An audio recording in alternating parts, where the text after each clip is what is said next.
Créateur pour m'avoir donné l'occasion, l'opportunité de se présenter devant vos écrans.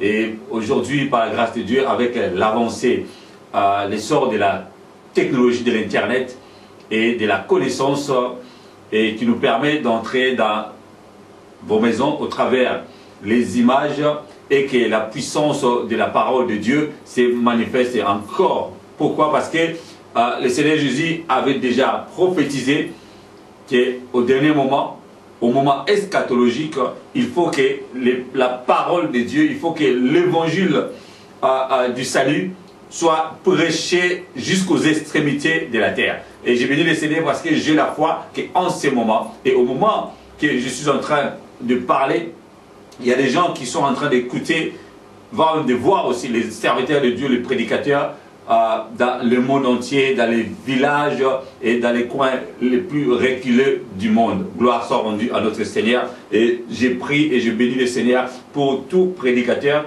pour toute personne qui prend le temps de méditer et de préparer le message pour annoncer la bonne nouvelle au peuple de Dieu. Voilà, donc je suis le bishop Neb Power, par la grâce de Dieu, et je suis en train de conduire l'église Marché de l'amour. Nous sommes basés ici à Londres, à Walthamstow. L'adresse c'est 59B St. James Street, et le postcode c'est E177PJ. Voilà, et mon numéro de téléphone c'est 074 11 38 45 46.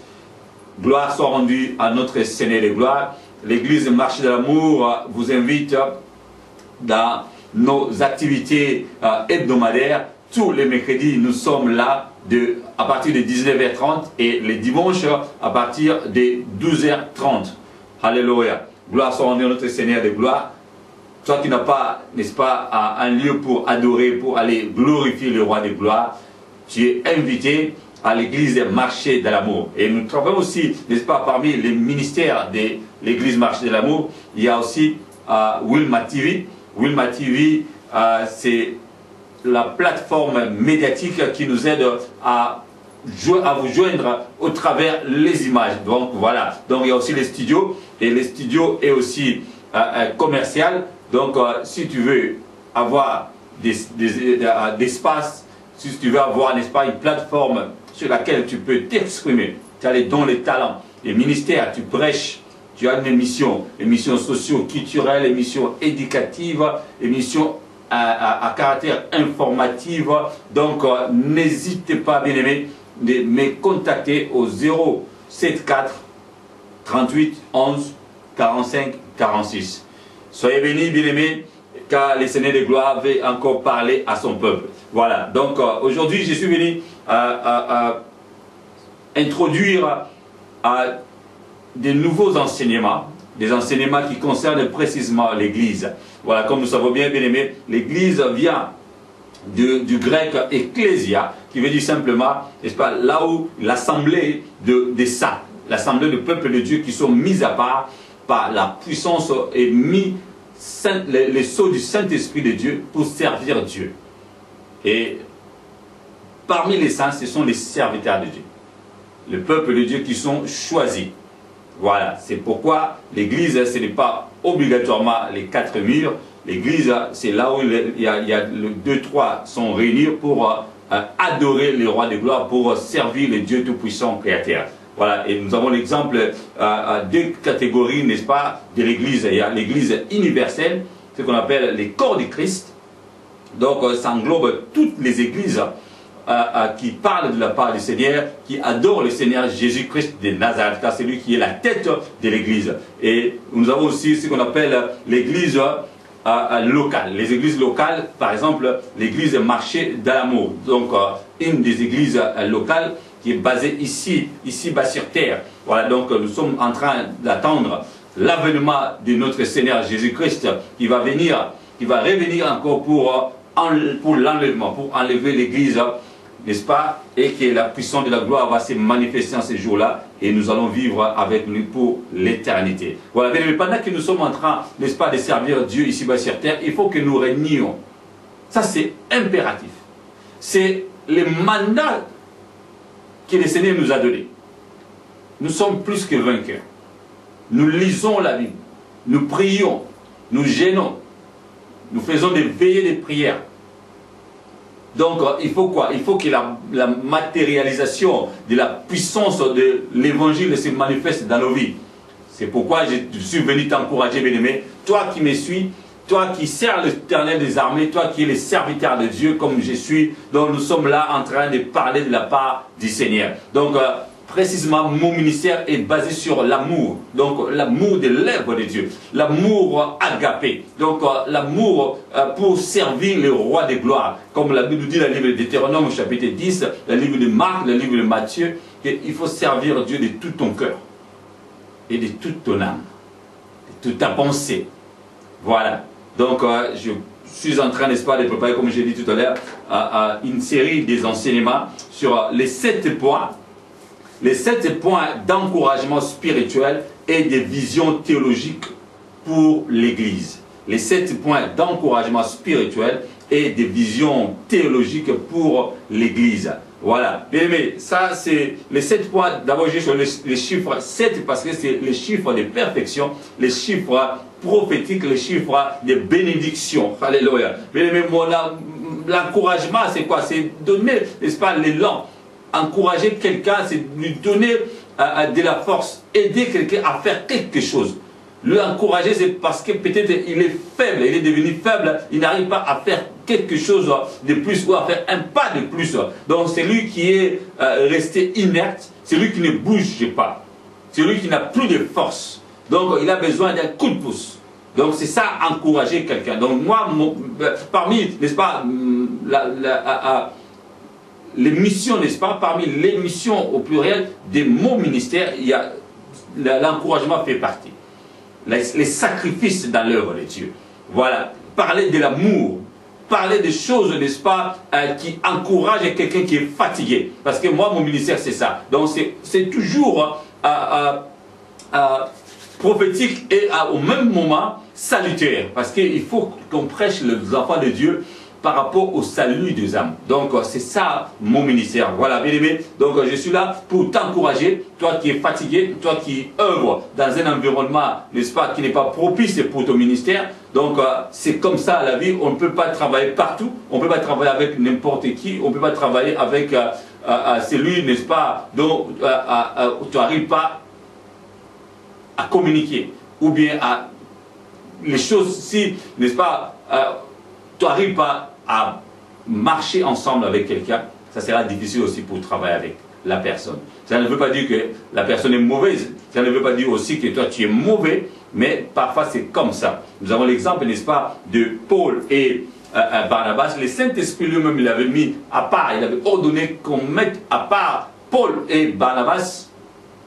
Pourquoi? Parce qu'il avait une mission, n'est-ce pas, à leur confier. Oh, gloire soit rendue à notre Seigneur des gloires. C'est comme ça aussi dans l'œuvre de Dieu. Donc l'homme de Dieu, la servante de Dieu, tu n'es pas obligé de travailler avec tout le monde. Tu n'es pas obligé de travailler selon, n'est-ce pas, ton inspiration parce que tu aimes le prédicateur ou bien les serviteurs ou parce que tu apprécies la personne ou bien parce que tu trouves que la servante elle est belle et c'est comme ça que tu veux, n'est-ce pas, travailler avec la personne. Voilà, si ce n'est pas inspiré ou envoyé par le Saint-Esprit, c'est une peine perdue. Voilà. Et ce qui est spirituel, nous le savons, ça relève, n'est-ce pas, de Dieu. Ça relève soit de Satan ou de Dieu tout-puissant créateur. Mais là, je suis en train de parler, n'est-ce pas, de notre Dieu, le créateur, alléluia, et de notre Seigneur Jésus-Christ et du Saint-Esprit. Pourquoi? Nous allons voir tout au long, n'est-ce pas, de ces enseignements. Il n'y aura pas que l'encouragement spirituel de Dieu tout-puissant. Il y a les diables aussi qui interviennent dans l'œuvre de Dieu. Nous avons l'exemple dans le livre de Matthieu chapitre 4, que le Seigneur de gloire, il a été tenté par les diables. Mais là, je suis en train de parler, n'est-ce pas, de la spiritualité divine qui vient de Dieu tout-puissant créateur. Elohim, Yahweh, le Dieu tout-puissant, Alpha et Oméga. Jéhovah Sabaoth, l'Éternel des armées qui combat pour nous, la puissance et les puissances, c'est lui qui est au-dessus de tout, qui s'appelle Jésus-Christ de Nazareth, il s'appelle le Saint-Esprit de Dieu, alléluia, le Dieu d'amour. Quand je parle de Dieu d'amour, le diable n'a pas d'amour, bien-aimé. mais dans la spiritualité, il est là, il intervient. Gloire soit rendue à notre Seigneur des gloires. Et des visions théologiques pour l'Église. Quand on parle des visions théologiques, ce sont des visions, n'est-ce pas, qui sont claires, les visions générales, pas des visions spécifiques. Les visions générales, pas une seule vision, mais beaucoup de visions qui sont liées à la théologie par rapport à l'Église. Quand on parle, n'est-ce pas, des visions, de la chose que Dieu nous a révélée, qui nous a fait montrer, qu'on voit. Parce qu'on voit de la vision, on voit la chose claire. On voit ce qu'il a été, n'est-ce pas, pour rejeter par rapport à une image, par rapport, n'est-ce pas, à une prophétie que Dieu nous a déjà donnée. Et on a vu, et surtout par rapport à nos aïeux, par rapport, n'est-ce pas, aux apôtres et les prophètes de Dieu qui nous ont précédés. Donc c'est ça la vision théologique. La théologie, ça vient, n'est-ce pas, du jeu des mots théos et logie. Donc ça veut dire quoi? La science des dieux. La théologie, ce n'est pas de la magie. La théologie, c'est quand on parle de la part du Seigneur, on fait la théologie. Voilà, théos, qui veut dire Dieu. Yahweh. Et logie, c'est la science. Tout court. Voilà, c'est pour l'Église. Donc, j'ai déjà expliqué l'Église Ecclésia. Et aujourd'hui, nous sommes dans la dispensation de l'Église. C'est pourquoi le Seigneur m'a inspiré ces 7 points qui vont nous permettre d'encourager, n'est-ce pas, spirituellement et d'une façon théologique l'Église de Dieu d'une façon générale, comme je dis, l'Église universelle, et on peut aussi les ramener dans nos églises locales. Donc ça dépend, n'est-ce pas, de la personne qui va suivre ces enseignements, et j'ai la foi, ça va en tout cas aider quelqu'un, ou bien ça va aider une église quelconque qui va essayer, n'est-ce pas, d'être encouragé. Et parce qu'il est Seigneur de gloire, de la même façon qu'il avait donné la vision à notre frère Jean, dans l'île de Patmos, il m'a aussi donné cette vision de 7 points. Voilà. Donc, les premiers points, ça sera les cultes et l'ordre dans l'Église. Les premiers points, nous allons parler de l'Église, du culte et ordre dans l'Église. Le deuxième point, ça sera des prédications eschatologiques. Des prédications eschatologiques. Donc, de parler des derniers temps. De prêcher concernant la fin du monde. Voilà. Donc, c'est aussi un des cours que je donne dans l'école théologique David Livingstone, dans les cours de l'eschatologie. Voilà. Et le troisième point, ça sera le choix des serviteurs. Le choix des serviteurs. Bien aimé, vous savez que le choix des serviteurs, c'est par rapport aux anciens, aux diacres et aussi à d'autres ministères. Bon, là, je veux aussi épingler les 5 ministères, mais je veux essayer d'expliquer ministère par ministère pour aider, n'est-ce pas, les gens qui ont la confusion dans leur ministère. Dieu appelle, Dieu, n'est-ce pas, nous avons l'exemple plausible, l'exemple de Jérémie. Dieu nous a déjà choisis. Les 5 ministères, nous sommes déjà choisis, mais il y a parfois des confusions pour comprendre la portée, n'est-ce pas, de son ministère, avec les signes divins ou bien des visions claires que Dieu nous a déjà données. Voilà, nous avons la grâce que le Seigneur nous a donné des signes divins, nous a appelés, nous a déjà révélé les choses, ou bien révélé les missions, n'est-ce pas, ou bien la mission tout court à laquelle nous sommes assignés. De la même façon aussi, si tu es appelé, parfois tu as la confusion, bien aimé, ces enseignements vont t'aider à comprendre ton ministère, à comprendre ce que tu dois faire, ta mission, ta vision, et aussi ce que Dieu t'a mis, n'est-ce pas, à cœur à faire dans la moisson. Et le troisième point, je disais, c'est les choix, voilà, c'est les choix des serviteurs. Le quatrième point, c'est les enseignements sur la grâce. Les enseignements sur la grâce. Bien aimé, les enseignements, c'est les enseignements doctrinaux, ou bien l'enseignement doctrinaux, si on veut. Les enseignements doctrinaux sur la grâce. Donc, tous ceux qui sont liés, les doctrines qui sont liées par rapport à la grâce. Parce que nous sommes sauvés par la grâce au moyen de la foi. Or, la foi vient de ce qu'on entend vient de la parole de Jésus-Christ. Donc, nous savons bien, bien aimé, le livre d'Éphésiens chapitre 2, 8 à 10. Il y a aussi le livre de Romains chapitre 10 au verset 17.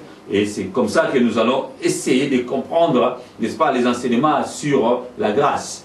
Et le cinquième point, ça sera la vie chrétienne dans le monde païen. la vie chrétienne dans le monde païen. Bien aimé, ce n'est pas facile. Donc, je ne veux pas donner, n'est-ce pas, les titres techniques de ces points, ce qu'on appelle, n'est-ce pas, d'une façon technique et théologique, les cours d'apologétique. Mais je veux le ramener, n'est-ce pas, à un niveau pour que tout le monde comprenne. Donc, c'est pourquoi je l'appelle la vie chrétienne dans le monde païen. Donc, c'est comment faire la défense de la foi, la défense des Écritures dans le monde païen. Parce que le monde païen, ce n'est pas facile. Le monde païen, c'est un monde hostile à la parole de Dieu. Le monde païen, c'est un monde, n'est-ce pas, qui est, n'est-ce pas, c'est comme il y a une barrière diabolique qui empêche d'abord l'accès. Donc, il faut prier, il faut chercher à avoir l'accès du Saint-Esprit, la révélation du Saint-Esprit de Dieu qui va, n'est-ce pas, ouvrir les portes et donner l'accès dans le cœur de son peuple. Parce que même les païens sont le peuple de Dieu. Et c'est comme ça que nous allons avoir l'accès et les opportunités pour atteindre ces mondes-là et surtout toucher aussi les gens que Dieu a déjà choisis et les gens, n'est-ce pas, d'une façon générale, pour que les gens soient sauvés. C'est ça, bien aimé. Donc c'est ça la mission des serviteurs de Dieu. C'est pourquoi, pour qu'il aille là où il y a les gens qui sont dans la captivité, qui sont dans les ténèbres, pour les ramener dans le monde de l'admirable lumière de notre Seigneur de gloire, le Seigneur Jésus-Christ de Nazareth. Donc le monde, n'est-ce pas, la vie chrétienne dans le monde païen, c'est aussi par rapport à nous-mêmes qui sommes les croyants, les chrétiens. Nous sommes les chrétiens, mais dans nos familles, tout le monde n'est pas chrétien. Dans notre entourage, tout le monde n'est pas chrétien. Dans notre communauté, tout le monde n'est pas chrétien. Et dans le monde d'une façon générale, il y a beaucoup encore de païens. Il y a, n'est-ce pas, tout se passe dans ce monde-là. Donc on ne peut pas imaginer que il n'y a que les chrétiens dans le monde, ou bien il faut aller simplement, obligatoirement, là où il y a que les chrétiens. Donc on va remarquer, le monde de païens, c'est un monde trop dur. C'est pourquoi il y a beaucoup de bavures, il y a beaucoup, n'est-ce pas, beaucoup d'erreurs et puis beaucoup de choses qui ne glorifient pas la puissance de l'évangile de notre Seigneur Jésus-Christ de Nazareth. Voilà. Et le sixième point, ça sera les recommandations. Alors, les recommandations, ça sera selon des révélations du Saint-Esprit de Dieu, des révélations, n'est-ce pas, qui vont nous permettre à comprendre, n'est-ce pas, des visions claires, des recommandations que le Saint-Esprit de Dieu nous a déjà données, qui se trouvent ici dans la Bible. Des révélations que la puissance du Saint-Esprit de Dieu, n'est-ce pas, nous a déjà préparées. Donc, on va, par la grâce de Dieu, soutirer les choses qui sont déjà dans la Bible. Par la grâce de Dieu, nous allons essayer, n'est-ce pas, de catégoriser, n'est-ce pas, en série et de catégoriser aussi selon, n'est-ce pas, ce que le Seigneur Dieu Tout-Puissant nous a déjà donné. Alléluia. Gloire soit rendue à notre Seigneur de gloire. Il y a aussi, n'est-ce pas, le septième point que j'intitule les rappels des contextes historiques et christologiques. Je disais, le sixième point, c'est des recommandations selon les révélations du Saint-Esprit de Dieu. Or, en réalité, ce sont des recommandations aussi prophétiques, des recommandations qui sont aussi des promesses de Dieu, qui sont déjà dans la Bible. Voilà. Donc, il faut suivre l'enseignement jusqu'à la fin et selon, n'est-ce pas, les temps, l'emploi des temps, pour que quoi? Pour que le Dieu de gloire, n'est-ce pas, t'aide à comprendre la portée et aussi les biens, n'est-ce pas, comment dirais-je, pour comprendre, n'est-ce pas, voilà, la valeur spirituelle de ces enseignements. Et à part ça, il y a aussi ce qu'on appelle les rappels des contextes historiques et christologiques. Les rappels, n'est-ce pas, des contextes historiques et christologiques. Ça, c'est un point très capital. Bien aimé, je t'encourage de suivre ces enseignements. Toi qui as l'habitude de me suivre, gloire à Dieu, je prie pour toi que le Seigneur te donne la force et surtout la grâce et l'opportunité de tomber, n'est-ce pas, sur ces enseignements qui vont essayer, n'est-ce pas, de t'encourager spirituellement et de t'aider aussi à avoir des visions claires, des visions théologiques claires pour quoi? Pour l'Église, l'Église qui est, n'est-ce pas, l'Église, le corps de Christ d'une façon, n'est-ce pas, générale, l'Église universelle, et aussi en particulier l'Église locale et a fortiori par-dessus tout l'Église qui est toi aussi. Parce que la connaissance c'est pour toi, bien-aimé. Parce que quand on parle de l'église universelle, c'est d'une façon, n'est-ce pas, métaphorique, d'une façon symbolique. Et quand on parle de l'église locale, là, ça concerne beaucoup plus les serviteurs, les responsables, les leaders des églises, n'est-ce pas, qui sont en train, n'est-ce pas, d'encadrer le peuple de Dieu. Et d'une façon individuelle, ce sont les membres de l'église, ce sont les membres du corps du Christ, ce sont, n'est-ce pas, le peuple de Dieu. Que Dieu vous bénisse. Je suis très content, n'est-ce pas, que vous me suivez de partout. Et je bénis le Seigneur pour ces moments merveilleux de s'introduire par rapport à ces enseignements que j'intitule les 7 points d'encouragement spirituel et des visions théologiques pour l'Église. Que Dieu vous bénisse. Je suis le bishop Neb Power. Je suis en train d'encadrer l'Église Marcher dans l'amour par la grâce de Dieu. Et je suis aussi le responsable de la télévision Wilma TV. Je vous invite, bien aimés, n'est-ce pas, à me contacter au 074 38 11 45 46. Et si vous avez les dons, les talents, vous avez, n'est-ce pas, des émissions à caractère politique, ou bien vous avez des émissions socio-culturelles, des émissions éducatives, ou bien informatives. Donc n'hésitez pas à me contacter. Et si vous avez aussi, n'est-ce pas, des difficultés dans un domaine quelconque, et surtout par rapport au ministère, je suis là. C'est pas pour rien, le Seigneur m'a fait consacrer les bishops pour aider le peuple de Dieu. Donc on est là pour ordonner, pour encadrer le peuple de Dieu et de présenter le peuple de Dieu dans la moisson. Alléluia. Car la Bible déclare, la moisson est grande, mais il y a peu d'ouvriers. Donc je suis en train de prier pour que le Seigneur de gloire envoie beaucoup, n'est-ce pas, de serviteurs dans la moisson. C'est pourquoi j'ai prié que le Seigneur de gloire, par la grâce de Dieu, Père, dans le nom de Jésus, je te rends grâce pour ces moments merveilleux. J'ai pris, Seigneur, c'est lui qui m'a suivi. Et s'il est déjà appelé, mais il a la confusion, il n'arrive pas à comprendre son ministère, je prie pour lui maintenant au nom de Jésus. Que la gloire du Seigneur lui touche, Seigneur de gloire. Et que la puissance de ta parole, Seigneur, comme tu avais fait à Samuel. Samuel, il était à côté du sacrificateur Élie, mais il n'arrivait pas à comprendre la portée, n'est-ce pas, de son appel. Et de la même façon aussi, il y a un frère qui me suit. Il y a une sœur qui me suit. Père de gloire, s'il est ou elle est dans la confusion, c'est le moment pour qu'elle soit courageuse de me contacter. Et ou de contacter un serviteur. Oui, là où il est, ou là où elle est, Seigneur de gloire. Que la puissance de ta gloire soit manifestée. Pourquoi? Pas pour qu'elle soit encouragée d'aller, n'est-ce pas, de l'avant, d'entrer dans la moisson. Et que la puissance de ta gloire soit manifestée.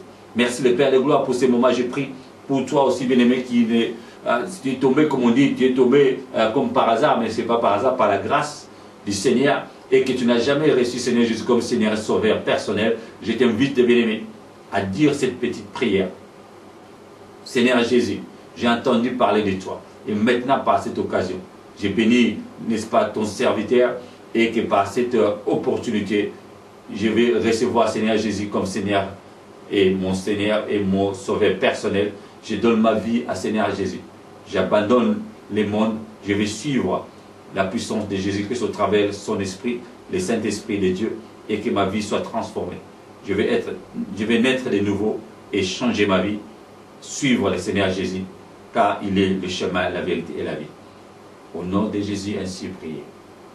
Amen.